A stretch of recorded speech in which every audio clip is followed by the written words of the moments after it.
All right, so we clicked that fat record button and... Yeah.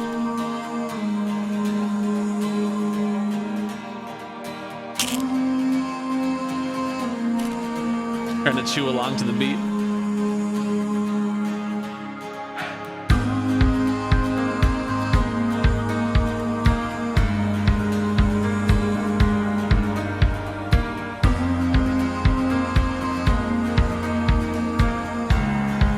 You feel like we're at church right now? I do. It's the best time when IR music found out.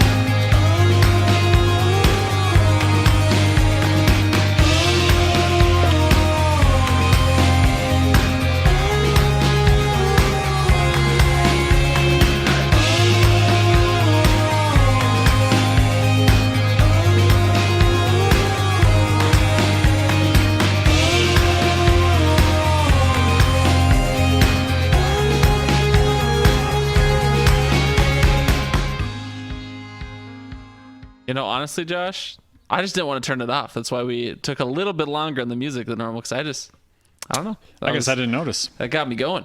I did not want to turn it off. You sound like you were going to say something. You got something you want to say, Josh? Nope. I'm saving my voice and words for later. Hello, everybody, and welcome to the Hidden Oaks Overdose Football Fix podcast. I am one of the lovely hostesses of such a podcast, the Garlic Johnson. I am joined by our other lovely hostess, the Joshua Mitchell. Josh, say hi to the folks. Hi to the folks. That was a good one. I like that. So we have an email address, hiddenoaksoverdose@gmail.com, if you ever want to reach out to us that way. We have a Facebook page, facebook.com/hoodpod, and we now have a voicemail box, aka a telephone number, where you can call and leave voicemails if you want to leave a voicemail for the show. I know last week I advertised Anchor. Well, easy come, easy go. Anchor is already gone. So we don't do that anymore. So our voicemail box, you can reach us at 763-220-0402. Again, that's 763-220-0402. These segment start times are down in the description below in case you want to skip around. And thank you, There's a hair on my screen. Thank you, Levi Oki, for the beautiful illustration everyone can currently see. Levi Oki Illustration is his Instagram handle. He is beautiful, and I'm pretty sure I've mentioned this before, but Levi Oki is also the one who spun up the draft invites we sent out this year that were basically wedding invites. So Levi Oki did that as well. What a beautiful man. He's got nice Mexican lips, and I love him. Josh? Thanks. Well, actually, before I ask how you're doing today, I've already touched on it, but I just don't like Anchor, so that's why I pulled us off Anchor. You can't leave us voicemails there. Only 2 people did it, one last week and one I saved for this week. So I don't think anyone was overcommitted to Anchor.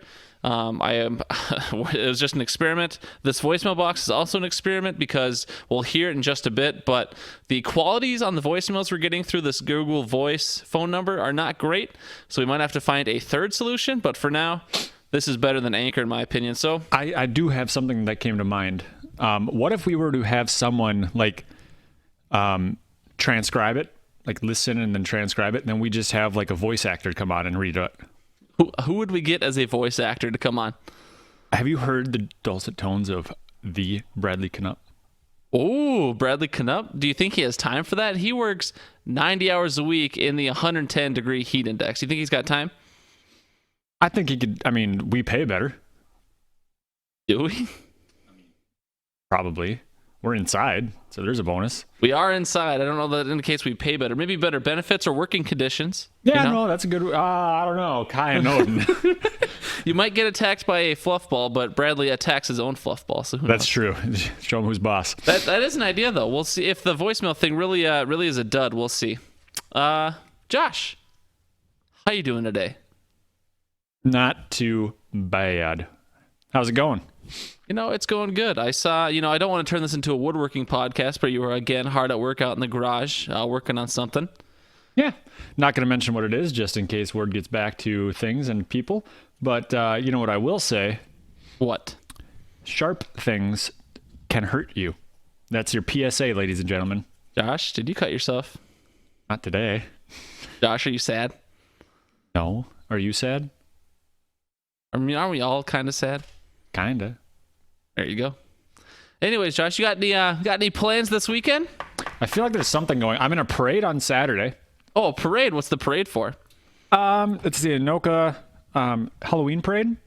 They asked me and Nikita to just be the only ones there. So if you go, you'll just see us, I think. Are you guys like walking down the street? Do you have a float? No, we're just walking down the street and we're bringing Kai and Odin because we're doing it with our Well, Husky. you want to be spooky. It's Halloween. We're doing our Husky group. Won't tell you what we are. We'll let the pictures reveal it, but we're going as Jon Snow and Daenerys Targaryen. Don't wanna spoil it, but No, okay. don't want to spoil it. And then after that, I feel like there's something else going on Saturday, but I just can't put my finger on it. Do you have any idea? I don't have any idea. I know I don't have any plans on Saturday. Zero plans. I remember now. Walmers is getting married.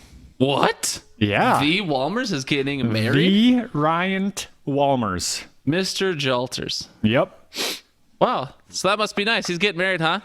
Yeah, so probably swing by there, grab some free dinner, and leave. Something like that. I wonder if my invite's lost in the mail or something. You know, I have been meaning to tell you. It said that I get a +1, and Nikita doesn't know this yet, but It's Kaya. busy. Oh. No, yeah, I'm sure it's just a limited bunch. That's why I got the invite, and I think my neighbor down the road got one too, Well, just from the time they shook hands. I know mid-season Thousand got one as well, Oh yeah, absolutely. So yeah, I mean, we joke, Walters, congratulations on finally tying the knot, and I hope you have a beautiful time on Saturday. Josh will be live podcasting from your wedding. He said no, but I've decided for him, since you did it at his wedding, it's only fair that he does it at yours. So yeah, we'll hook him up somehow. The speeches, those aren't important, right? Because that's about the same time I'm going to stand up and ask everybody to start shouting fantasy football advice. I think that'd be a great time. We won't know if Walters is going to say anything or not. Obviously, we have the best man and the bridesmaid. But if Walters says something, that's when I'd stand up and start shouting for wedding advice. Well, no, I'd rather get whatever Walters has to say on camera because that's going to be funny. We're back to the Walters show. You think we'll get any complaints? I hope so. I hope so. Because then we get some fan interaction. Josh, we'll get there in just a second, but we blew up on fan interaction this week. We did. We got some stuff. We should move on. We have chit-chatted enough. That is correct. Josh, it is time for some hot takes, a spicy meatball. What do you got? Chase Daniel's going to replace Mitch Trubisky at some point during the season and stay the starter because Mitch Trubisky is bad. He is not good. I would have to agree with you there. My hot take, Patriots, they're finally doing it. Billy B was almost there once. He went to 18-0, couldn't get over the hump. Billy B does it this year, 16-0, perfect season, and then the 3 wins in the playoffs to go the perfect 19-0. Billy B does it. People are starting to speculate it's Tom Brady's last year.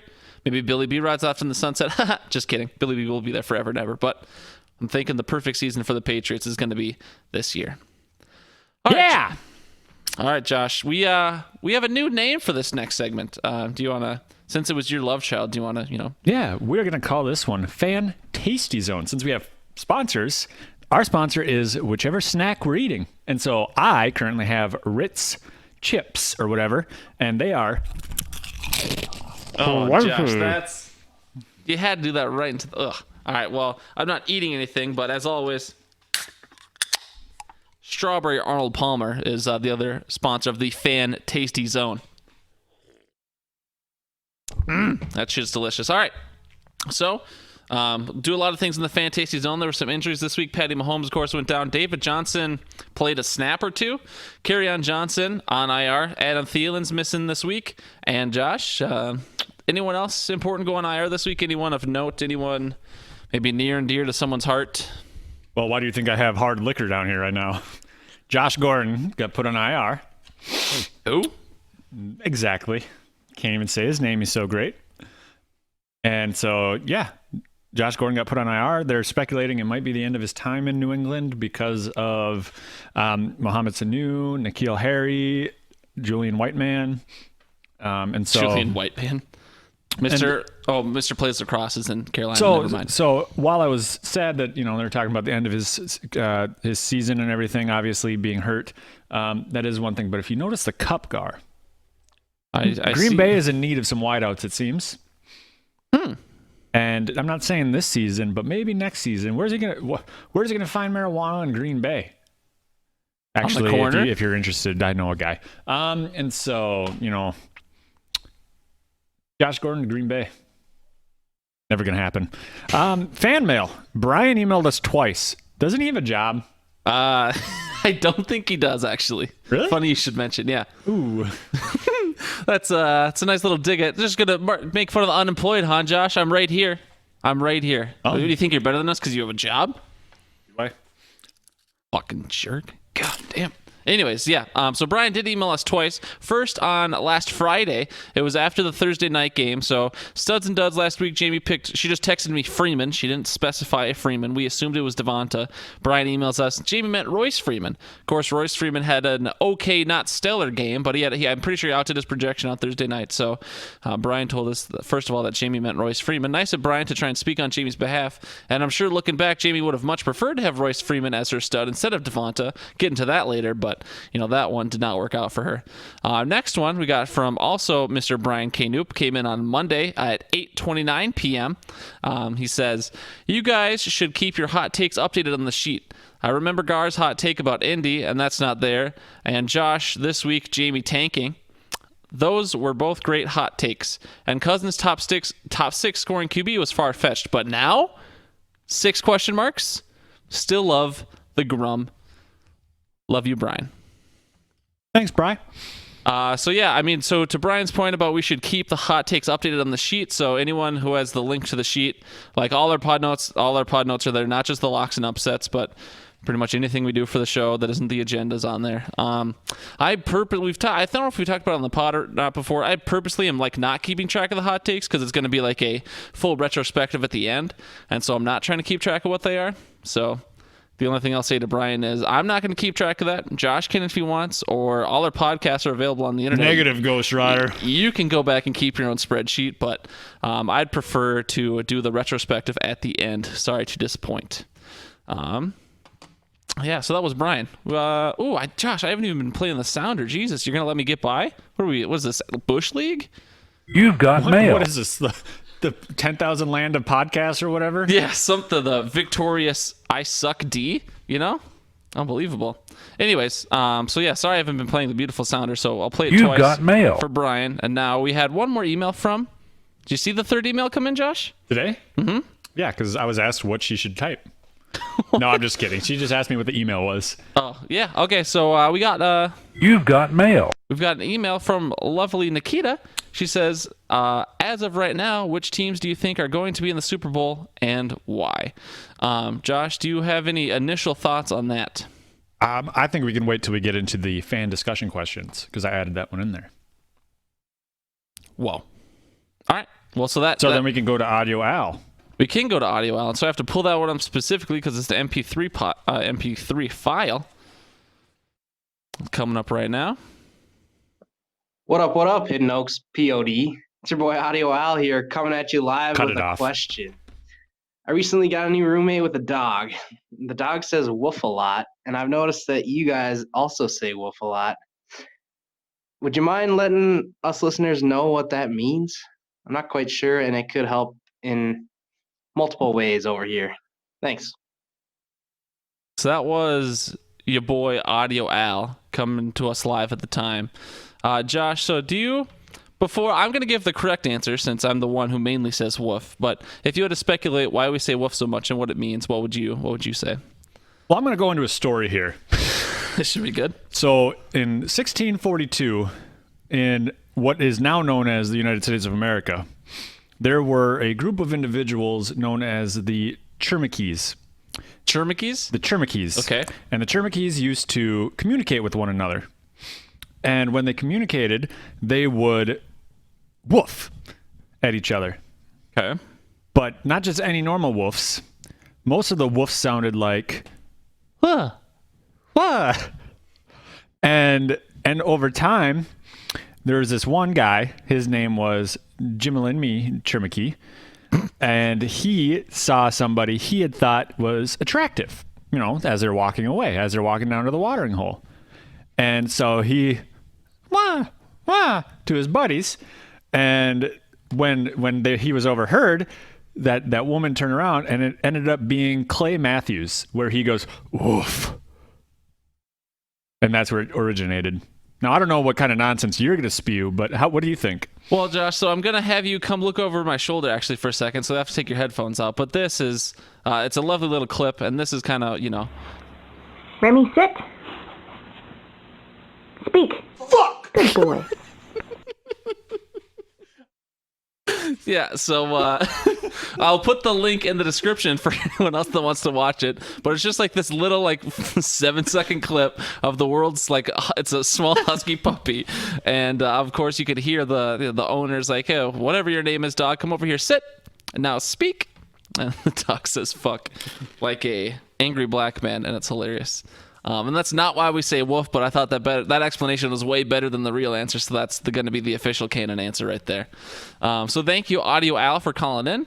So I don't know if anyone was listening, but I hope everyone paid attention to the sound quality on that, because that was the last voicemail we got from Anchor. The next one we're going to play, I'm going to give just a little love to Brad, because Brad gave us a sound test check on the new voicemail box. I asked Josh to do the same thing, but Josh, you sure didn't do that, did you? No, I was taking a nap. Sick, dude. Appreciate you. So here's Bradley. Why is that playing through my computer? Oh, ho, ho, ho, ho. I have to outsmart the system here. Everyone give us just a 5-second delay here. There we go. It's Overdose. I was busy talking to the Brian Knupp about, of course, his lack of running backs and my lack of quarterbacks. I'm hoping that this sound check goes according to plan. Maybe see this on the broadcast. So long and good night. Well, Bradley, I can tell you that you're not. That's not a question. Well, again, I was asking him just to test, just to leave us a message so I could see how the sound quality was. Not as good as Audio Al, of course. But thank you, Bradley. And of course, you're not going to see it on the broadcast because this is audio, completely audio, dumbass. So, you tried. However, we do. And again, I'm not playing the sounder. So we had Audio Al. You've got voicemail. Then we had Bradley. You've got voicemail. And we got one more, an actual real good one. This is from the Mr. Andrew Hammer. You've got voicemail. Hi guys, this is Mr. Hammer, first-time caller, long-time listener. First of all, I just wanted to ask how Josh is feeling after drinking his whole liquor cabinet. Secondly, I wanted to ask, with the recent trades of Emmanuel Sanders and Mohammed... Why did it stop? Sorry. Trades of Emmanuel Sanders and Mohammed... Oh, that's right, it cuts off, sorry. So I'll hang up and listen. So Andrew Hammer was extremely quiet there. So part of me feels like he turned his phone on, made the call, and then ran away to talk to us. I mean, Hammer is a generally soft-spoken person. That was, of course, quiet. And the sound quality wasn't perfect. You heard it cut out there at the end. Maybe Hammer was going through a tunnel or something. But the complete question was about Mohammed Sanu and Emmanuel Sanders. Well, no, actually, the first question was, Josh, how do you feel after drinking your entire liquor cabinet? Still kicking. Still 5-2. Still 5-2? You just became 5-2, Josh. I became 5-2 yesterday. I believe you exclaimed on the pod last week that you would not lose. And you lost to a 1-5 team. I don't recall. We'll talk about that more later, I guess. All right. The other question was with Emmanuel Sanders being traded to the Niners and Mohammed Sanu being traded to the Pats, what does that do to their fantasy value? Does it go up? Does it go down? Stay the same? Your thoughts? Well, I would say for Emmanuel Sanders going to the 49ers, I think they both stay the same, mostly because Emmanuel Sanders has Jimmy Garoppolo throwing to him, and he gets lucky if he hits his target. So he had Joe Flacco before, so kind of the same inconsistent completion percentage and that sort of thing. He's going to be the guy in San Fran, though, as far as wide receivers go, besides George Kittle. Someone could argue that it would be going down just because George Kittle is going to get a lot of the targets that Cortland Sutton was kind of filling in the Denver role. But as far as Sanu goes, it's the Patriots. So usually, Tom Brady finds the whitest guy on the field and throws the ball to him. And so Julian Edelman and Sanu kind of have that same role. They got Philip Dorsett on the outside. N'Keal Harry can come back. So yeah, it'll be interesting to see, but I think that they stay about the same.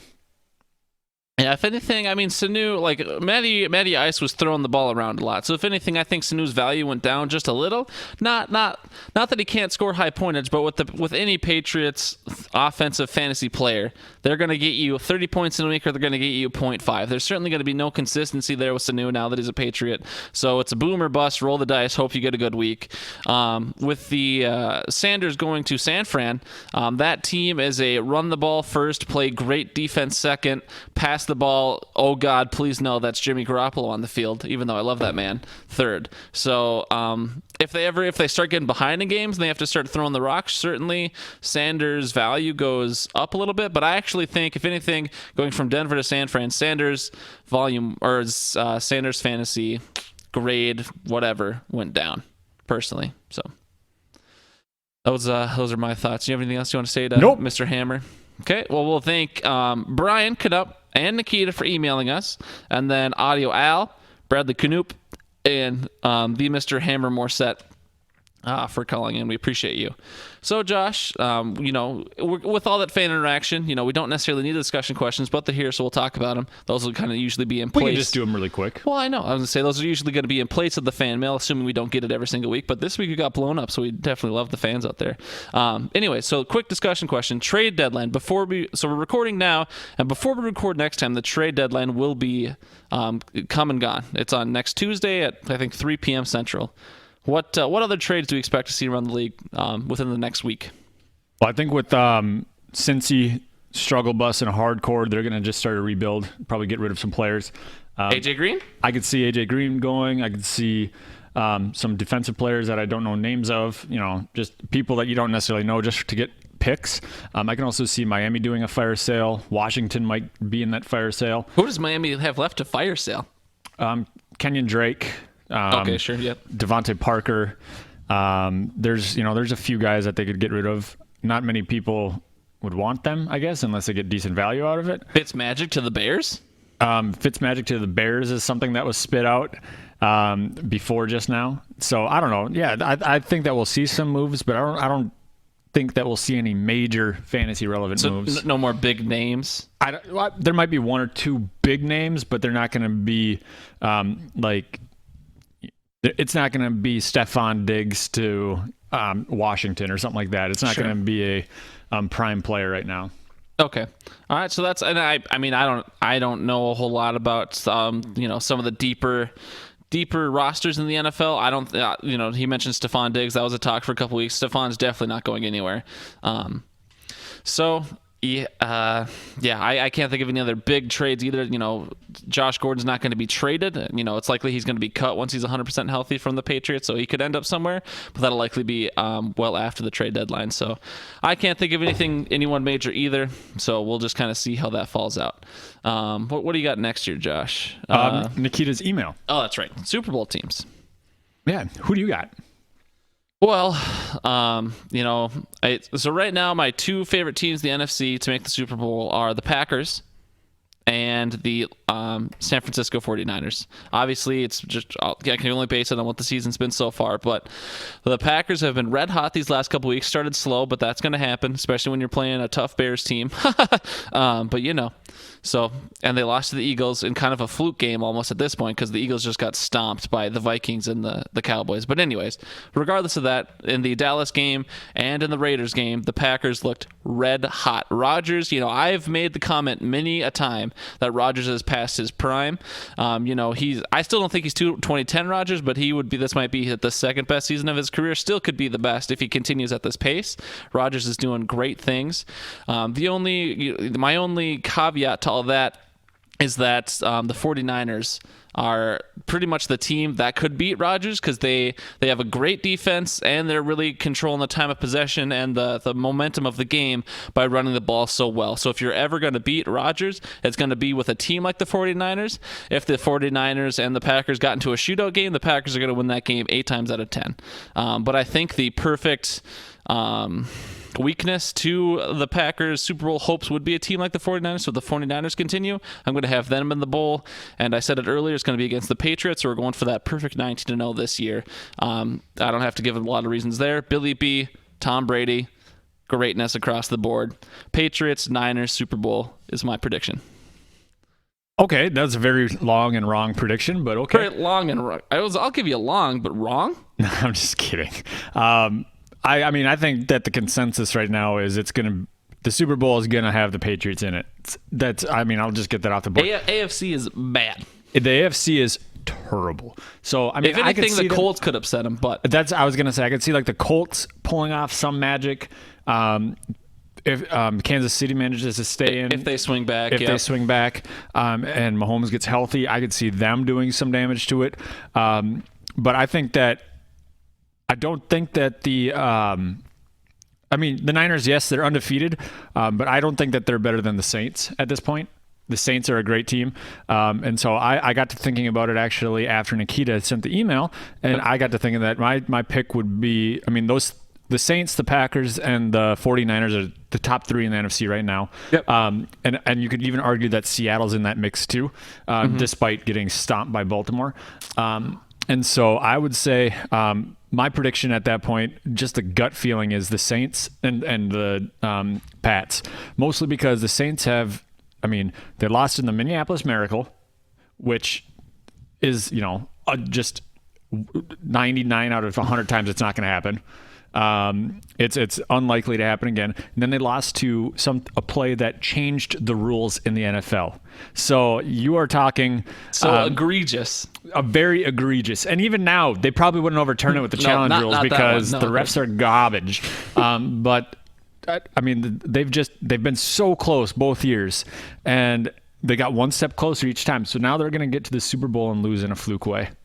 Okay, so you think it's going to be a Saints-Patriots Super Bowl? Yeah, and people are sleeping on the Saints defense. They've got a great defense too. They're definitely not bad. And they've got their backup quarterback in there who is 5-0 now. Teddy B is 5-0. Yeah, pretty impressive. Breeze is back throwing footballs around. Yeah, he's either going to play this week or they got their bye, and then I got a new hot take. 3 quarterback set. Taysom Hill, Teddy Bridgewater, and Drew Brees all on the field at the same time. Yes, that's. Sean Payton, give me a call. I got some ideas. The one thing we didn't really talk about, I know we've been going long just on this one question, but Sean Payton has done really well. I think with Teddy B out there, he has schemed really well. Sean Payton of course, Teddy B going in there and actually executing deserves some credit, but Sean Payton deserves a lot of credit for staying 5-0 without Brees. So absolutely, and without Kamara. Yeah, it's true. I played this last game without Kamara. Yeah. So. But no, that's kind of my gut feeling is that it's going to be the Saints and Pats. Right. Okay, so we should probably move on then, Josh. I know you were a fan of the Bro Science Life, the Dom Mazzetti. For the last couple of weeks here, I've been promising we get in under an hour. For a long time, Dom Mazzetti promises that new videos every week. But that never comes true. So my promise is always going to be we'll get this podcast under an hour, but that's probably if you just stopped talking about how long we're running and just started talking about Week 7 Homer results. Ooh, Week 7 Homer results, Josh. Are you sure that's what you want to talk about next? Yep, go ahead. All right, I will go first. The Vikings beat the Detroit Lions. One underlying story that not a lot of people are talking about in this game is there were a lot of injuries in that game. Adam Thielen went out. Snacks went out. Some other D lineman on the Lions went out. What's the good corner's name? Slay? Yep. Darius Slay, he went out in that game, so not a lot of people were talking about that. There were a lot of injuries in that game. Of course, the Vikes won 42-30. We stayed with them early. Detroit had the ball first, went down and scored 7. We kind of went back and forth in the first half. The first half ended 21-21. We got the ball back starting in the second half. We went down the field and scored, and we didn't look back from there, so you got to be proud of the Vikings for that. We beat a team that I personally respect a lot this year, so that's a victory I'm pretty proud of, despite that they didn't look that good because our offense was kind of shredding the defense. But Matthew Stafford is a lethal weapon, and I really respect the Lions this year, kind of despite their 2-3-1 record. I kind of wrote down some different notes of praise and notes of caution. So notes of praise, the Vikings had no turnovers. They allowed no sacks. They were 5 for 5 with TDs in the red zone. They were putting together long drives. One of our drives was 97 yards. That's pretty impressive. Kills a lot of clock, gets things going. Diggs had 142 yards. Cookie had 142 yards. And we only gave up 9 points in the second half. So that's, that was kind of the story of the 2017 season, is that when we went to the NFC Championship game, we were always a second half team. We made good adjustments at halftime, and we came out and won those games. Unless you played Philly. Fuck you, Josh. Okay, so anyways, those are my notes of praise. Notes of caution, though. Penalties were still heavy early, and, that's kind of how we let them get 21 points in the first half. Bailey missed a kick. Not a lot of people talking about that. Diggs dropped an easy touchdown in the end zone. Not a lot of people talked about that. I mean, they usually don't talk about the bad things when you win, but defense allowed 30 points. Again, the final score was 42-30, so 21 of them came in the first half, and then, Zimmer put in some good adjustments, and they only got 9 in the second, but still, 30 points is not good for, what's supposed to be a great defense. And maybe one of the biggest plays of the game is Diggs on that opening drive of the second half. Could have been over. Diggs fumbled, and then Alexander Madison fell right on it. So the momentum in that game could have shifted dramatically if Detroit got that ball and they scored first in the second half, went up 28-21. Game could have been totally different. So, I know you made the comment earlier this year that the fans that have been listening, if they listen back to back, I might sound a little bipolar with my outlook for the Vikings. Of course, pretty much everyone in the state of Minnesota was pretty doom and gloom after that Chicago game. We were 2-2, and the team looked piss poor. And I'll talk about kind of the future more when we get into the preview segment, but things are looking better, so I'm a little more cheery here. So pump the brakes, though. Yeah, this team is going to lose more games. That's my final comment. It was a good win, and we got Washington this week, so please, God, let's win this game. But, we're going to lose more games. We're not, a perfect team. I have our ceiling at 12-4, so we will not win more than 12 games, so we'll at least lose twice more. Our floor is still 8-8, I think, despite being 5-2. I think we've seen the Vikings do it too many times. We could fuck this up real bad starting tomorrow, and we could certainly go 8-8, I think, in my opinion. So those are all my thoughts, Josh. Any thoughts? I didn't write anything down. I didn't have much chance to watch any games this weekend. Apparently, celebrating a 1-year-old birthday is something they remember forever, so I had to go to a birthday. Nikita's probably going to slap me for saying that, but no, I'm just kidding. It was actually a fun time. It was Ryan Herman's daughter's first birthday. And Cute. If you want to know what I got it was pumpkin themed. So I bought her Febreze pumpkin scent and unscented candles because the two of them together cost what one pumpkin candle smells. And every 1-year-old needs a candle. Open flame is the best for a child. Especially with that aerosol Febreze can? Shoot, right? Son. Well, no, I told him all you got to do is light the unscented candle, take the Febreze can, and spray it, and then you got your pumpkin candle. Nice little blowtorch. I mean, no, it's a pumpkin candle. Well, I mean, but are you spraying the Febreze over the open flame? Yeah. I mean, it's a little pumpkin flamethrower as well. There we go. Dual use. There we go. Yeah, so I watched it off and on. They had the game on in the background, so I did get to see a lot of the things that you made notes on, so I won't go over it. Cook looked good. He's explosive. We've talked about that plenty of times. Diggs dropping the TD. I didn't see it, but I did hear a lot about it. Bailey misses, makes me giggle. And so it's not, I saw Diggs fumble, and I believe that's back-to-back weeks where he's lost the ball on a play. I don't think he definitely lost the ball in the Packers game. I don't know if he lost the ball against the Giants or the Eagles. Okay, so I know he's fumbled a couple times this year, so I wonder if he left all his sickum on the garbage can lid in that commercial.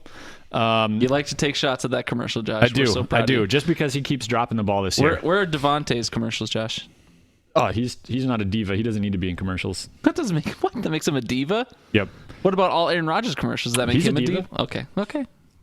And so, but yeah, so I got to see it, and I agree. Pump the brakes a little bit, and I'm pumping the brakes on the Packers too. Ceiling's 12-4, floor is 8-8 for both teams at this point, except the Packers.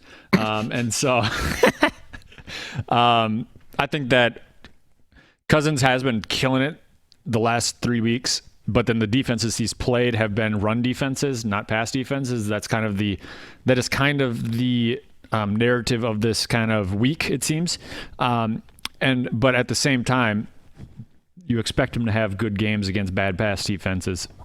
So it's not always going to be bad pass defenses. It's not always going to be good pass defenses. But what they want to do is limit those errors he makes against the bad pass or the good pass defenses.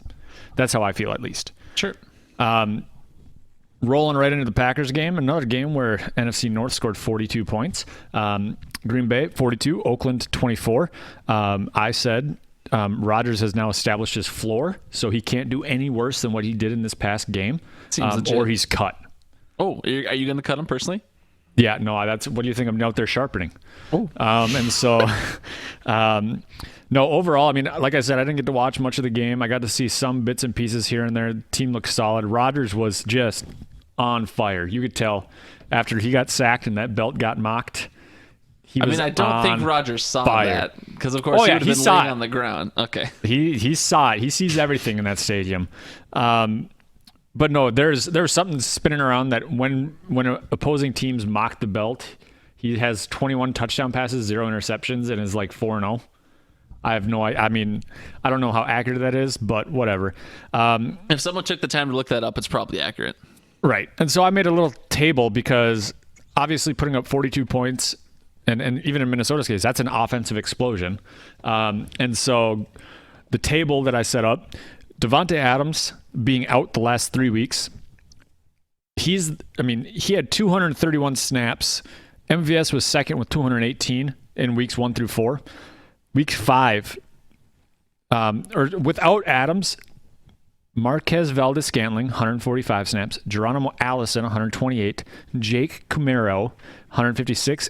Alien Lizard, 69. And Darius Fumble, 36. Those are the 5 wide receivers. And had you told me that in the beginning of the season, I would have said, dear Lord, we're going to win one game. Because who wants that as their starting wideouts? But they've stepped up. And obviously Aaron Jones, Jamal Williams, it's a great 1-2. People are saying they're the best in the NFL. I'm not one of them. I don't think that they're quite the best 1-2 when you got guys like Alvin Kamara and Latavius Murray, Cook and Madison. Madison's been solid. And so, they're definitely in the top. I would say that those 3 are probably the best 1-2 punch in the NFL at this point. Just because I can't think of anybody else that's performed like those 3, or those 3 duos. But the snap count thing was just something to show that without Davante Adams and they're mixing the snaps up with people, they're giving chances. They're still making plays. Any thoughts, Gar? Yeah, so the game, like if you were watching that game, and it wasn't my primary game because the Vikings and the Packers games are both noon games, so I had the Packers game up on my laptop, was mainly watching the Vikes game, but just whenever I would glance over, that first half made it look like it was going to be a game. At least from my perspective, it looked like it was close. They're kind of trading blows a little bit. If anything, the Packers sure looked better in the first half, but it was close. Like the Raiders could have done something. But then that second half, or I forget exactly what it was. I'm pretty sure it was in the second half, though, that Derek Carr pushing for the pylon ends up fumbling, touchback out of the back of the end zone. Brutal. That definitely was the moment in the game that it was coffins, curtains, whatever for the Raiders. So that's unfortunate for Mr. Or no, I think that was before the half because John Gruden was pissed going to halftime. He ignored the sideline report and everything. So I think it was before the half. Yep, and then I think they came back and scored before the half. Right, something like the Packers marched right down the field after that, so it was a big 14-point swing there. So that was just brutal. I love the Raiders, but that was the nail in the coffin. And I said, if this performance is sustainable, Packers are the 1B in the NFC and set up for a deep run. And so I put that note down before Nikita asked our Super Bowl question. Of course, I'd explained how I feel about the San Fran Green Bay dynamic. So that's what I was thinking there. So yeah, no, and I didn't get to see that turnover. I do know that Darren Waller burned us quite a bit. So there are some things to shore up on defense, but they only allowed 24 points. So they definitely they made that goal line stand on I think it was 1st and goal, and then they managed to stop them from scoring. So that's positive. They're making plays when they need to. It's not a bend but don't break, but they're situational. So I guess kind of bend but don't break at some times. But obviously Darren Waller torched us, and we'll get into that a little bit in the next in the week preview. But they got to shore up some things. Obviously, Darnell Savage being out, defense is a little bit. You never think that you'd say a rookie safety is going to be a big impact player, but he is. So if he comes back at some point, I think that the defense is going to start getting solid again, kind of similar to the first few weeks that they played. Sure. All right, any other thoughts on the Homer games this week, Josh? Nope. All right, let's move on to the other Week 7 watchable moments, and we'll try and fly here just to not take too long. Houston, after upsetting KC the week before, got not bumped, not thrumped, but, Indy took them down. Indy's looking like the real deal this year. I've been calling it for a while. San Fran, Washington, that was an exciting game to watch just because of the field conditions. That they were playing in a swamp. And so it was a 9-0 game, and yikes. The Chargers and Tennessee. What the heck are you guys doing? Trying to ruin my life and make me look like a friggin' idiot? Thanks Chargers, for me always going out on a limb for you guys and just absolutely So Chargers might be the unluckiest franchise as far as injuries go in the modern era, but still, you want to think you can have a way to get it done, but they're looking rough. They lost again. New Orleans, Chicago. The final score was 36-25, but the score was 36-10 at one point. New Orleans went into Chicago and thumped them. That's a woof, or as little Husky would say, a fuck. But, that was a woof there. Baltimore going into Seattle. Josh, I know you talked about it. That's not a lot of people saw that coming. No, absolutely not. I didn't see it coming. Just because Seattle's defense has been what most people would call solid. And so, and Russell Wilson's playing lights out. Yeah. And so, I didn't mention it before, but people are saying that Aaron Rodgers catapulted Russell Wilson after that game because Aaron Rodgers had a perfect passer rating game and Wilson struggled a bit, but obviously there is plenty of time left in the season, and I don't think that Rodgers has been playing at an MVP level for the entire season. So we'll have to obviously see about that later on. But no, I thought it would be closer. Baltimore winning isn't the biggest surprise. It's the 30-16. It was how they won. Yeah, for sure. Last one would be Sunday night. If anyone watched it, Philly Dallas. Say it with me, Josh. Woof. You didn't say it with me. Sorry. Say it with me, Josh. Woof. There you go. See? Look at that. We practiced that so many times. That was there's a lot of weird things going on in the NFL this year. I don't want to digress too much, but Philly going into Lambeau, beating the Packers and then getting stomped. The Raiders beating the Bears and then getting stomped. There's a lot of weird intricacies with wins and losses going on this year. It's cool. The phrase any given Sunday comes out a lot in games like that, but there's no, other than the Patriots, there's really no this is the fucking team. And I know the 49ers are undefeated as well, but cool. All right, Josh, let's move on to preview Week 8 here. What do you say? Yeah! All right, buddy. Vikings got Washington this week on Thursday night game. Going to be real brief here. This better not be a fucking trap game. What I mean by trap game is kind of like the Buffalo game we had last year. That better not happen. We better not get stomped by a team that's supposed to be bad. The Washington Redskins are bad. They are 1-6. Their only win is against the Miami Dolphins, who are tanking for Tua. So I'm thinking, I'm thinking this is going to be similar to our Atlanta or Oakland game this year, where we just try and run the ball and control the clock a lot. Even though I have Cousins starting in my fantasy lineup, thank you, Garrett, for dropping him. I don't think Cousins is going to do much this week unless they want to show off, unless Cousins wants to beat up his old team that, it got ugly at the end, but Jay Gruden's gone, so those feelings might have left with it. But unless Cousins and Stefanski put on a show to on the national stage kind of show what the Vikings are all about this year, I think it's going to be a run the ball game. I would be surprised if Cousins again had a 10 attempt game. So that's kind of what I'm thinking the game's going to be. We will see. I kind of talked about it last week, but I'll talk about it again briefly. Moving forward, the Vikings have a good chance to just kind of improve through iteration. So we've won a couple home games, one of them the divisional game, those are noon games, not Cousins' forte. We get a primetime game tomorrow night against one of the worst teams in the NFL, so a little more confidence for Cousins winning a primetime game. We've got KC at KC. That's another noon game. Mahomes might be out. I got a real bad feeling in my gut Mahomes is going to play when we play them week 9. And then the big one will be Sunday night at Dallas. We'll see which Dallas team we get there.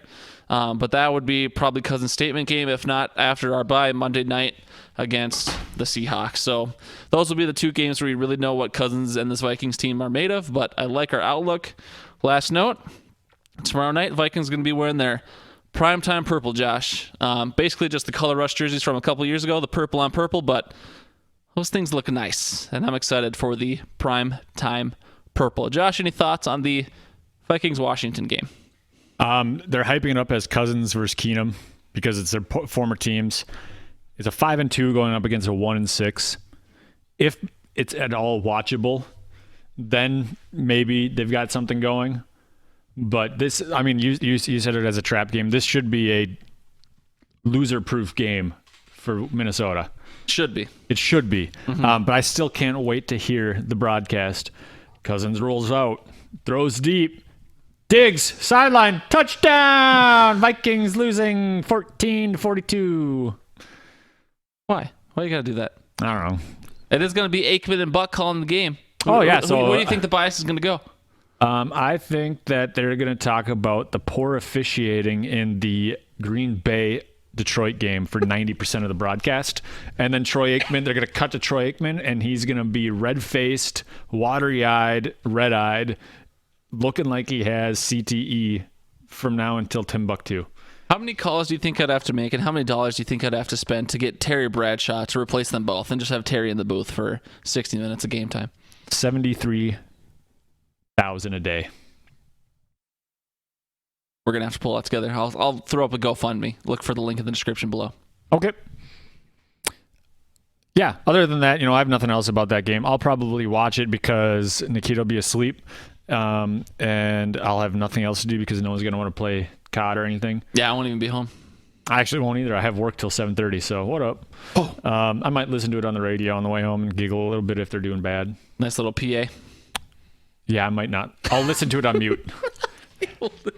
Okay. Green Bay at KC. I'm a little upset that we're not playing against Mahomes. Mm-hmm. I feel that. I mean, it's mostly just because... No, you don't. You're a Vikings fan. No. You take wins against the Packers no matter how they come. No, I'm just kidding. But no, I'm a little disappointed we're not playing Mahomes. But with that being said, I'm a little bit happy that it is going up against his backup, whose name is slipping my mind right now. Matt Moore.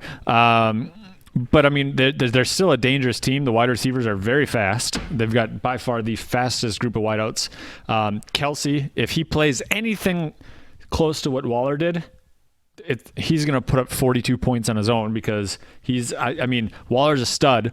I will say that. But Kelsey is a proven and long-term stud in this league. So I think that if he can do what...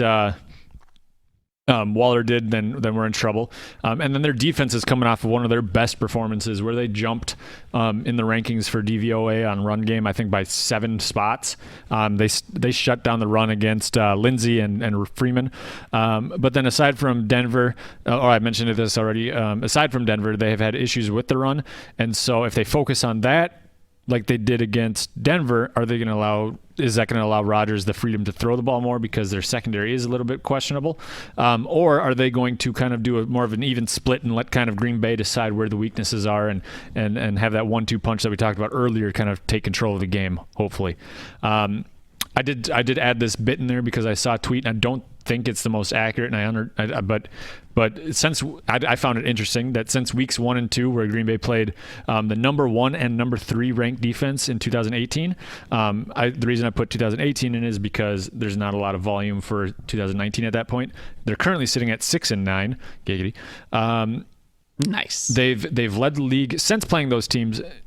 They've led the league in yards per play and points scored. So their offense did explode. Lottie frickin' God! Yeah, okay, well, the Vikings are terrible. So that is something that I found interesting because most of those games have been played without Devontae Adams. Any thoughts on this game? Yeah, I mean... one of the general notes I wrote down is we want to avoid, I personally want to avoid recency bias somewhat. As I mentioned, the Dallas game and the Raiders game, the Packers look like they're red hot, unstoppable.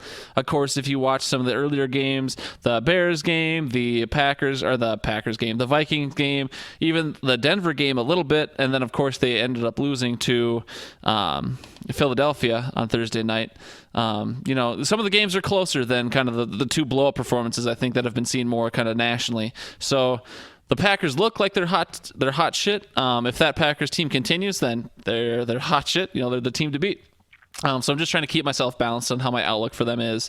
And then my other note was more of a question. It's like, will either team here, either Kansas City or Green Bay, go hard for time of possession and ball control? Because that's usually how you beat teams like these. Of course, Kansas City changes a little bit with Mahomes out of the game. He has been practicing this week. I highly doubt he plays, but that's just an interesting tidbit. But I'm just interested to see if kind of the Packers have been high-flying the last couple of weeks. Will they change things up? Will they adapt to kind of the position they're in and be like, all right, we got to keep the ball away from Tyreek Hill, keep the ball away from Travis Kelce. Let's just run the clock, control the time of possession, and this will be our game. Will Kansas City try and do that because the Packers' offense is way too hot, or will it be more of a shootout? So that's kind of a question for me because that's usually how you beat really good high-flying offenses, like I said, is control the time of possession, but, we'll see. And that's kind of how I thought the Raiders were going to try and beat the Packers, but nope. So Those are my only thoughts on the Green Bay KC game, Josh. Sounds good. I think it's time to move on to Week 8 Fantasy Fun Time. No, we're that's 3 segments from now. We move on next to other Week 8 Tingles and Jingles. That's not what I said, though. That's correct. That's not what you said. We're not going to skip segments, Josh. We're not Bush League again. Only got 2 in the Tingles and Jingles, though. Philly at Buffalo.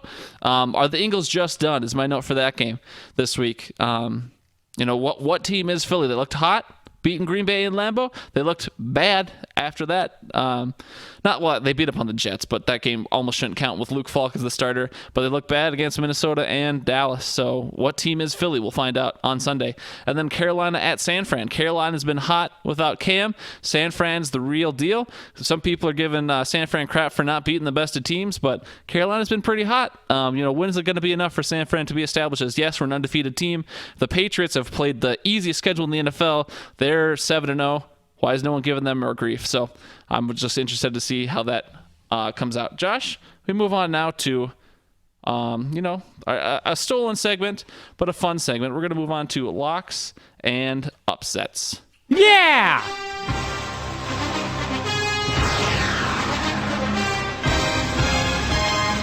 All right, Josh. So Jalen, the mighty, has fallen.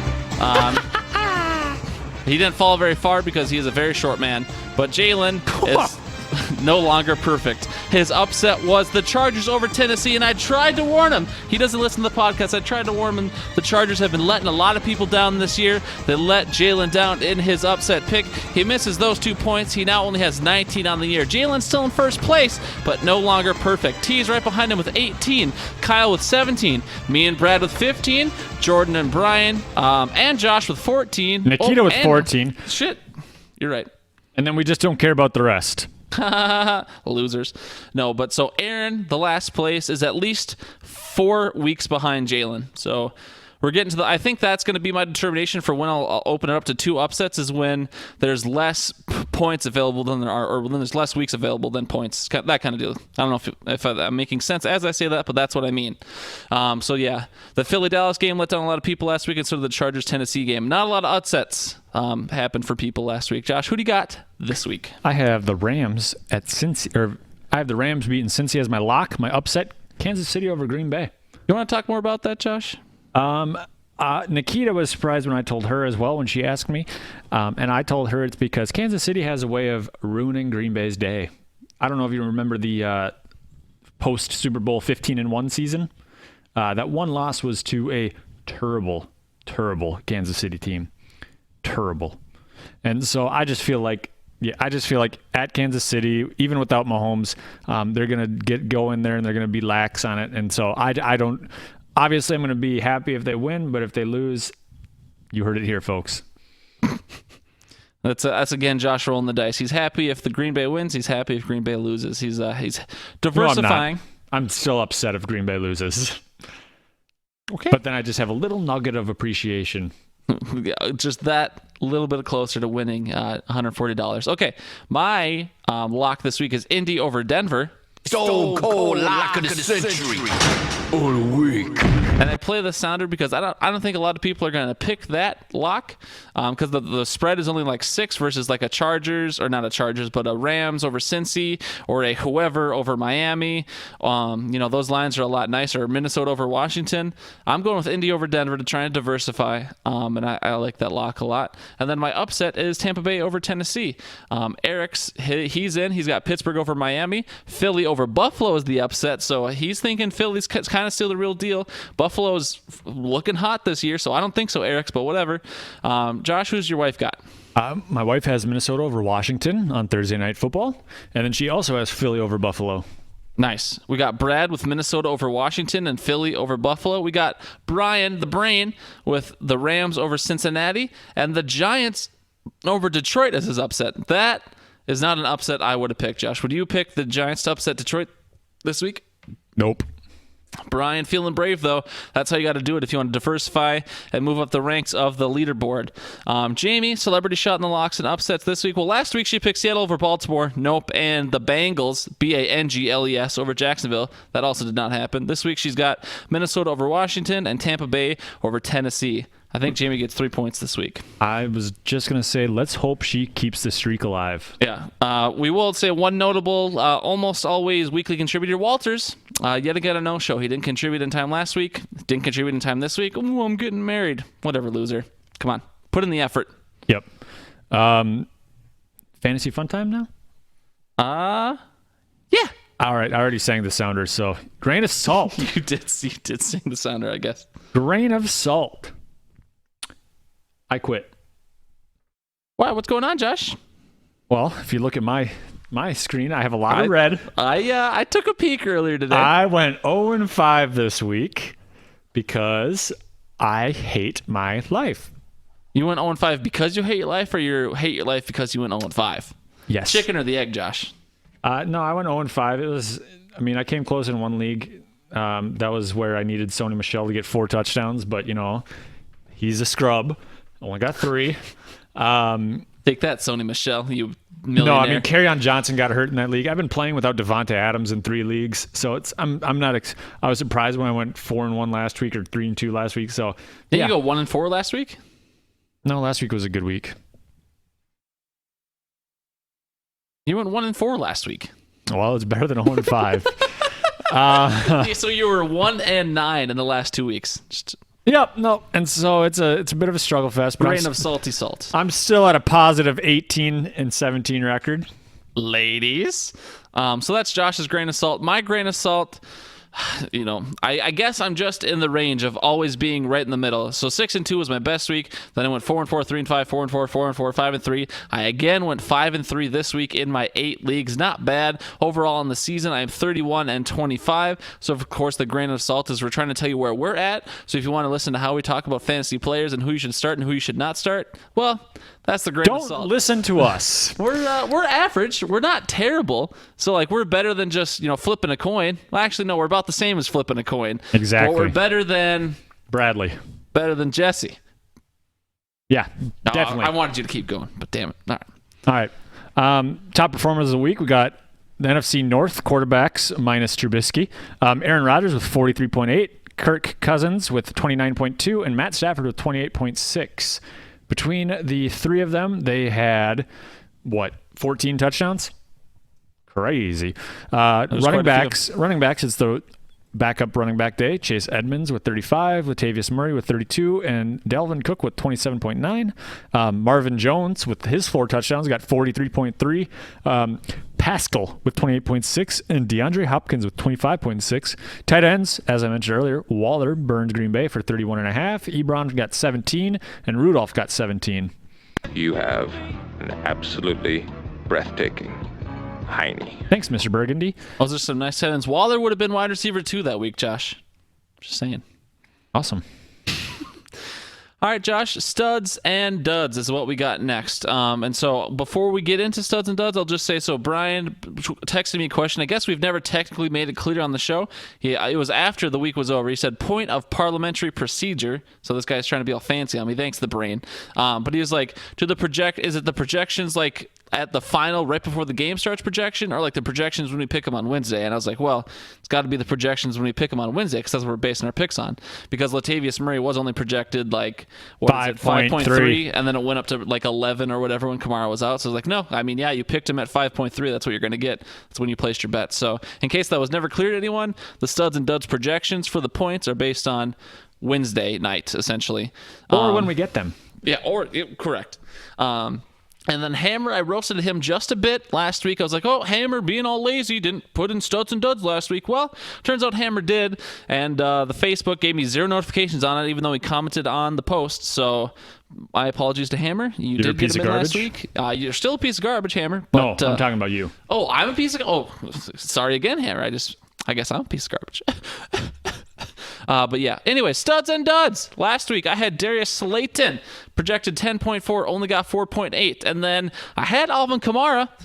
He didn't play, so I again accidentally shot myself right in the fucking foot, Josh. I picked Ezekiel Elliott. Oh, they're playing Philly. Philly's got a good run defense. Doug Peterson guaranteed to win. Projected 17.9 as a dud. Actually gets 26.7. Negative 8.8 for me. Negative 14 on the week. You quit, Josh. I quit. Wah. I had Auden Tate, who's projected 11. he got 9.5, so negative 1.5 there. Michael Thomas, he was projected 20.2. He ended up getting 22.1 because the Bears decided to be the Bears, and so I finished with negative 3.4 on the week. I hate myself. Yeah, we have Eric's Kesterix. Cole Beasley was his stud pick. Projected 9.4, got 10.6, so not bad. Positive 1.2, not super studly, but outscored his projection. David Johnson, Eric's knew something, was projected 18.9, only got 0.2. Eric's with a positive 19.9 on the week. Good for second place, first among the core 5. Nikita had David Johnson as her stud. He ended up getting 0.2 for negative 18.7. And then Cook was her dud, and he ended up getting a negative 7.3 for her because he scored 28, bringing her to negative 26 on the week. Good for worst on the week, but we're not going to talk about the final scores yet. Sorry, wife. Playing that sound for 2 reasons. Not only did Nikita have easily her worst week ever in studs and duds, but also we just went over the hour mark. Damn it. We'll get him next time, Josh. Jeez, this is okay. Rapid fire, go. Walters actually did get his picks in eventually last week. DJ Chark as the stud, outscored his projection by 3. Michael Thomas as the dud. Nope, he outscored his projection by 2, so Walters was +1 on the week. Brian had Latavius Murray, who we already discussed. He put up 32, which is positive 26.7. Evan Ingram was his dud, who put up 1.6 for positive 13.8. Brian killed it this week with studs and duds with a positive 40.5. If I were Brian, I'd retire because that could be enough to win the season in that 1 week. That was incredible. Jamie, she got in there. Devonta Freeman, 15.8 projection, 4.5 reality, negative 11 there. Amari Cooper, the stud, the dud, 16.1 projection, 15.6 reality, just barely a dud, 0.5. Overall, Jamie was a negative 10, basically negative 11 on the week. Yep, and Hammer didn't put picks in, right? He did. I know, I was joking. You're so funny, Josh. His stud was Cole Beasley. We already went over that. He got 1.2, and his dud was Le'Veon Bell, which netted him positive 9.6. His wife got negative 10.8, and he is the perfect match on the opposite end of the spectrum with a positive 10.8. It's like opposites attract, Josh. Negative 10.8, positive 10.8, right? Hammer, jammer. Wow, it's just meant to be. Yeah, who do you got this week? This week, I got Olabisi Johnson. I could not do it. Man's taking over for Adam Thielen. Again, I'm contradicting myself, thinking this is going to be a running game where we pass the ball almost never, but I'm wrong about a lot of things as well. Olabisi projected 8.5. I think he's going to outdo that, taking Adam Thielen's number 2 spot. CMC is my dud. The Carolina Panthers play the San Francisco 49ers, best defense in the league that isn't the Patriots because they've played 7 bad teams. One bad team twice already. CMC projected 23.4. I'm thinking, no way, Jose. I had Chase Edmonds as my stud. I think that they're going to be cautious with their franchise running back, David Johnson. He's projected 7.2. My dud is Odell Beckham Jr., who's projected 14.3, but he's going against that staunch Patriots defense. Staunch. Which it'll be interesting to see which Browns team we get, though. Is it going to be the Browns team that stomped the Ravens, or is it going to be the Browns team that got stomped by almost everybody else? Yeah. Next, we got Eric's. Eric's has Juju Smith-Schuster as his stud, projected 12.9. I don't like this stud pick because the Steelers are playing Miami, and I've never been one who thinks that even though you're playing a really bad team, your offense is not going to just sit there and run up the score.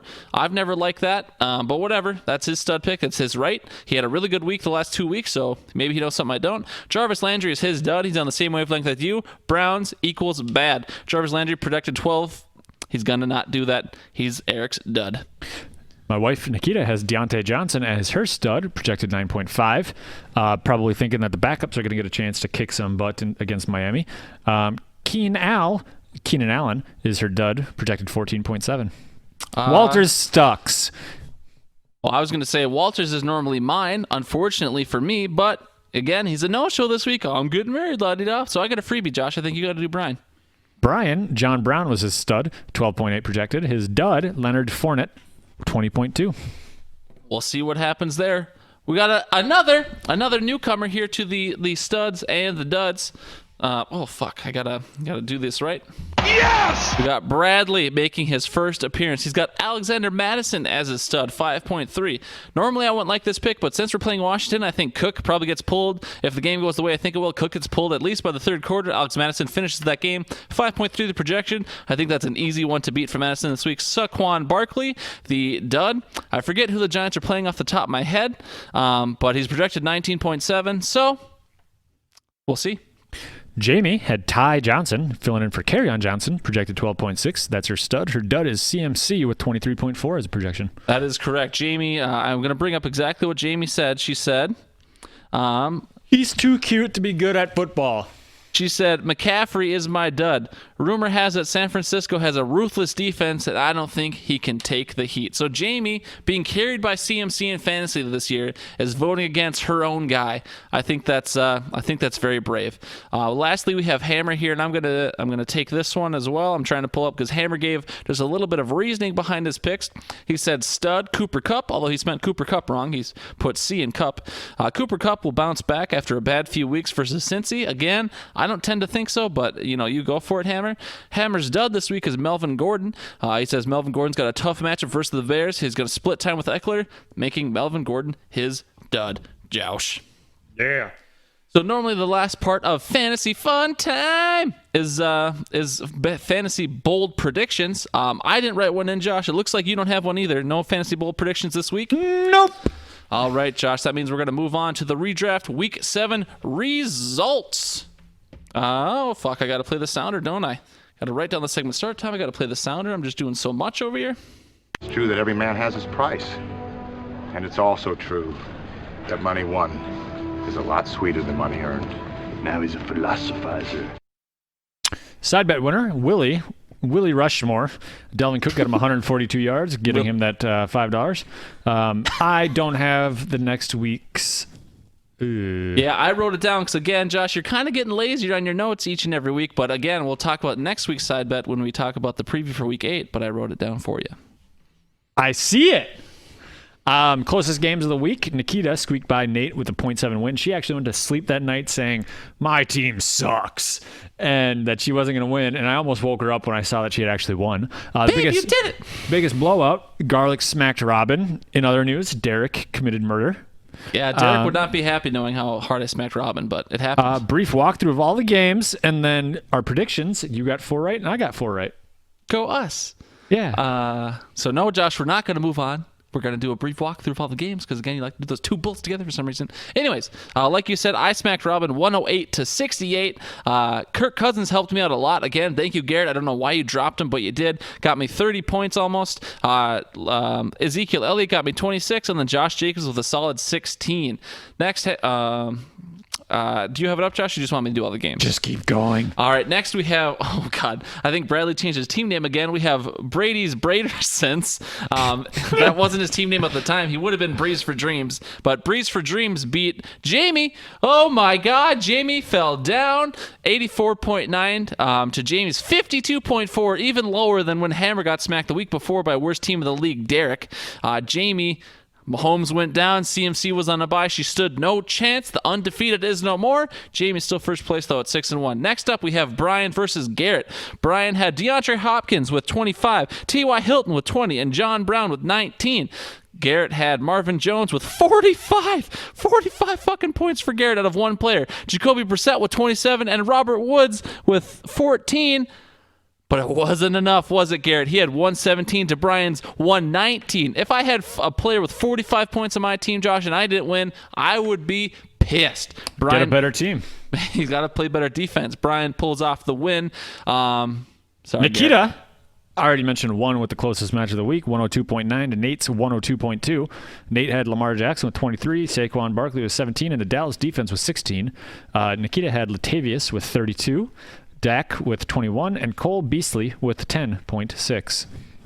So, no, Joe, I'm pretty sure this was unintentional because you went no. But next on my list, so it was Mac and Cheese and Skybusters, and then it went your matchup, and then you interrupted me to go with the matchup underneath that. But again, yours would be the top on your screen. But the matchup after that on my screen is Big Waller Brand versus the Fu Manchu. Josh vowing to not lose to Hammer, the 1-5 team at the time. If not, he would drink his entire liquor cabinet. Well, Josh was drinking up his sorrows. He lost 111.8 to 106.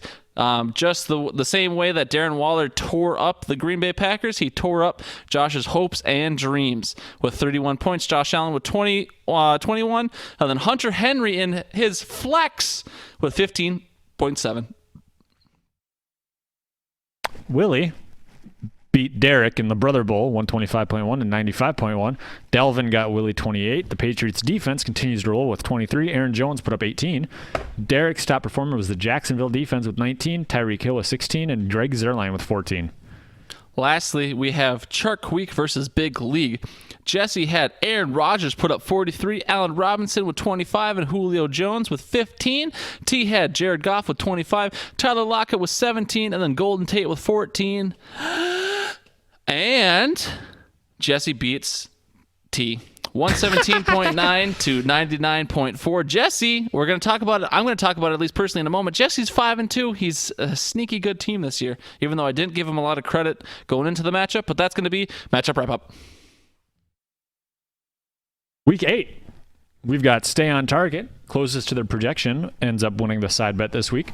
I'm just going to start with mine because mine's on the top. I'm going up against the unbeatable Willie, it seems, who is currently projected to beat me by 26 points, but I'm also missing a player, I believe. No, maybe I'm not anymore. I forget. So, yeah, I'm projected to lose by 26, and I'm going to lose because that's just how life goes when I'm playing fantasy football. Devontae Adams is one of my top players. Nick Chubb and Gardner Minshew. Willie has Dalvin Cook, Aaron Jones, and Russell Wilson. Yeah, with a full lineup, Josh, you're 5-2. Willie's 5-2. You're projected to lose by just about 20. That's going to be a woof for me, dog. I got to give it to Willie as well. I mean, I don't think you said it out loud, but we do picks every week. You picked Willie. I pick Willie. Next, who do you got on your list, Josh? Mac and Cheese at Sherlock Mahomes. Jamie is currently projected to win 117.5 to Garrett's 114.2. We've already discussed how terrible Garrett's team is, and he shouldn't be 4-3. He's got James Conner and Jacoby Brissett and Mike Evans as his top projected leaders, and Jamie has Chris McCaffrey, Matt Stafford, and Julian Edelman. I think Jamie's going to take this one. Yep. The notes I took is this is trouble in paradise a little bit for Jamie. CMC is back, but Patrick Mahomes is out. I do like her plug and play with Matt Stafford playing the Giants this week. So that's who Saquon was playing earlier for my mental prowess. No, Josh. I'm not saying Jamie. Easy guy. Oh, I didn't. No, I thought. Yep. Sorry. Letters are hard. So I still think Jamie's a great team, but I'm taking Mac and Cheese. I'm taking Garrett this week. All right. Next matchup, we have Brady Bradersons versus Big Waller Brand. That's Bradley versus Hammer. Hammer's currently projected to win 126.5 to Bradley's 113. Josh, thoughts on the game? Nope. Okay. Thank you for that. I wrote down that Hammer's projections are pretty high. No offense to Hammer, but I think his projections are fluffed a little bit. I think 126 might be, or just kind of the way some of the players' projections are. I'm like, that's kind of too high for that player based on the matchup and based on kind of the truthiness in me. I really like Hunter Henry in his flex. I think that's a great place for a flex. Way to play two tight ends. Brad has better matchups. I'm taking Brad in this one. Good for you. I took Hammer. Thank you for your contribution to that analysis, Josh. That was super sick, bro. I mean, you said it all, but I took Hammer. Just because I'm mad he beat me, so I hope he keeps going. All right, next is Brian and Nate. Josh, you want to break that one down? Absolutely not. Can you take over, please? No, I'm just kidding. Brian currently projected to beat Nate 119.9 and Nate's 108.5. Brian has the Deshaun Watson, DeAndre Hopkins hookup going, and then T.Y. Hilton is also in there as one of his top projections. Nate has Saquon, Kyler, and Tyler Boyd as his top three. I think that, it's Nate's 1-6. He's struggling a bit this season. Brian is 4-3 despite us making fun of his lack of running backs, but I am going to give the edge to Brian. Yeah, I don't want to pick Brian to win either. The man who took his first running back in the 6th or 7th round. You don't want to pick that guy. And neither of those running backs were Ty Johnson and Royce Freeman, I can tell you that. Well, actually, he did draft Royce Freeman, but not until much later. Anyways, I'm giving the edge to Brian as well. Next on my list, we have Nikita versus Jamie. Nikita versus Jesse. Basically the same thing. Jesse's a girl as well. T. Mitchell versus Charkweek Jr. Jesse's currently projected to win 102.8 to Nikita's 84.1. I mentioned it earlier. Jesse's kind of that sneaky good team. Jesse, no one. I mean, we haven't been talking about it. It's hard to keep track of what all 14 teams are doing at a time. Jesse, though, Aaron Rodgers is lighting it up for Jesse. He's got Devin Singletary coming back, Julio Jones, and Allen Robinson. He's got Stephon Diggs in the flex. I'm taking Jesse over your wife. I'm sorry, Nikita, but I got to take Jesse on this one. Yep, it looks like I have Nikita. It also looks like David Johnson's no longer playing. He's not projected any points, so we'll see how that changes. I do have Nikita winning this matchup, but with that knowledge, I'm going to have to go and switch it to Jesse. Oh, trouble in the Mitchell household. I can smell it a-brewing. Sorry. Anyways, yeah, so I'm thinking we should watch out for Jesse in the playoffs. He might surprise someone, and since he's a higher seed, he won't be playing Willie or any other good teams in the first round. So he's got a shot. Moving on to Derek and Robin. You want to break that one down, Josh? Yeah, this is a Trouble in Paradise matchup. We've got. Hang on, I'm on the wrong screen here. Derek and Robin, they're dating. They're playing each other. Come on, load. And Derek is currently sitting at 1-6. Robin is sitting at 2-5. So we've got the 14th and the 12th place team. Is there anything else we need to say about it? No, I mean, the note I wrote down is at least this couple can bond over sucking together. Giggity. Derek's projected 108 to Robin's 100. Derek has Tim Brody, Tyreek Hill, and Odell Beckham. Robin has Matt Ryan if he plays, Todd Gurley, and Derrick Henry. I'm going to give the edge to Robin. Giving the edge to Robin, really? What gives you the edge to Robin? I don't know. I'm just changing all my projections. So you wrote things down earlier, now you're changing them on the fly, Yep. huh? Okay, so we'll just sit here and stall for a second because Bradley wanted me to talk about this and it involves Derek's team. So I'm trying to pull up the recent activity right now. Here we go. So there was a trade today. This is not a league for trading. There's not a lot of trades in the redraft league too often. But Derek and Bradley had a trade today. Bradley traded Chris Carson and Drew Brees to Derek for Tom Brady and Tariq Cohen. So that's where the name change came from. He went from Brees for Dreams to Brady Bradersons. So do you think Derek's trying to make any sort of play to squeak into the 8th spot? I mean, we're taking 8 teams in the playoffs. He's currently 1-6. Would be pretty impressive if he did it. But normally, do you see 1-6 teams making trades like that, Josh? No. I think Brad shot himself there. Think Brad shot himself by getting rid of Brees? Yep. Well, getting rid of Carson. I suppose Carson has been pretty solid this year. So that's who I'm gonna. I think Brad got the raw end of the deal, but so yeah, I'm gonna take Derek just to be different and to try and outscore you in the matchup predictions.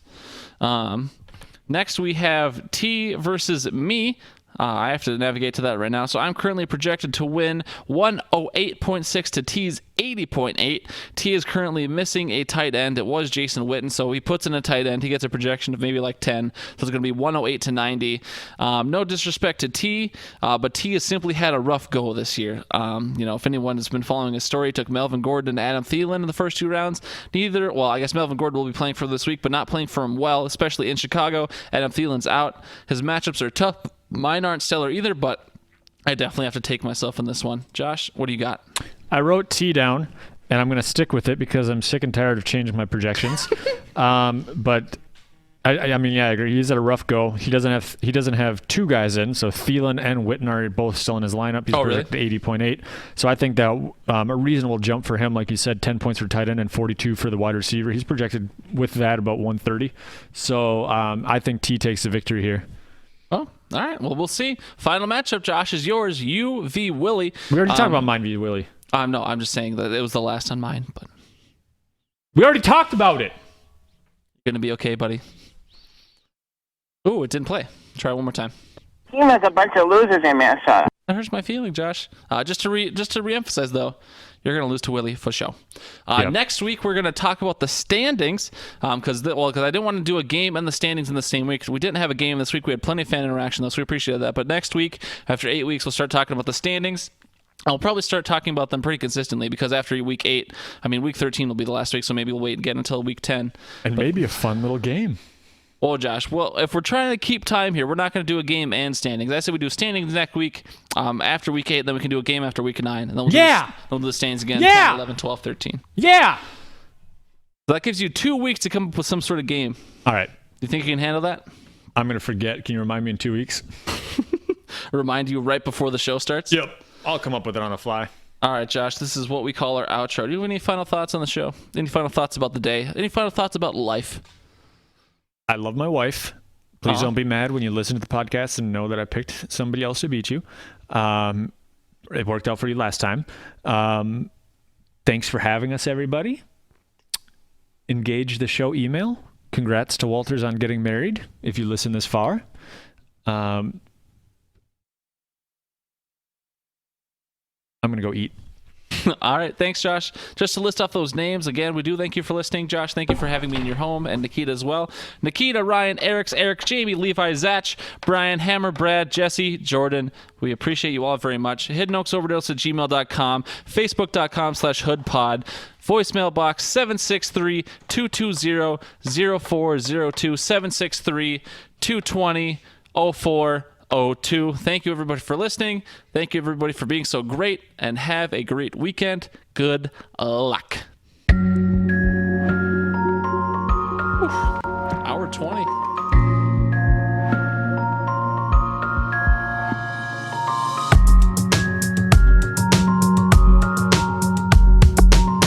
Walters, if you're still listening, because I know you are, I love you.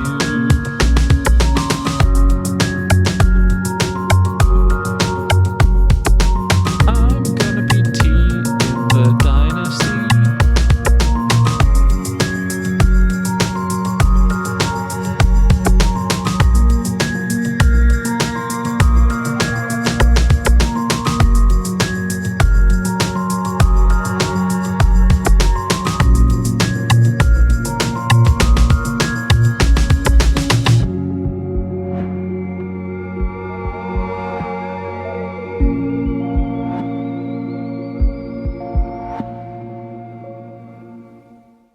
Well, Dak, here's the deal. I'm the best there is, plain and simple. I wake up in the morning, I piss excellence.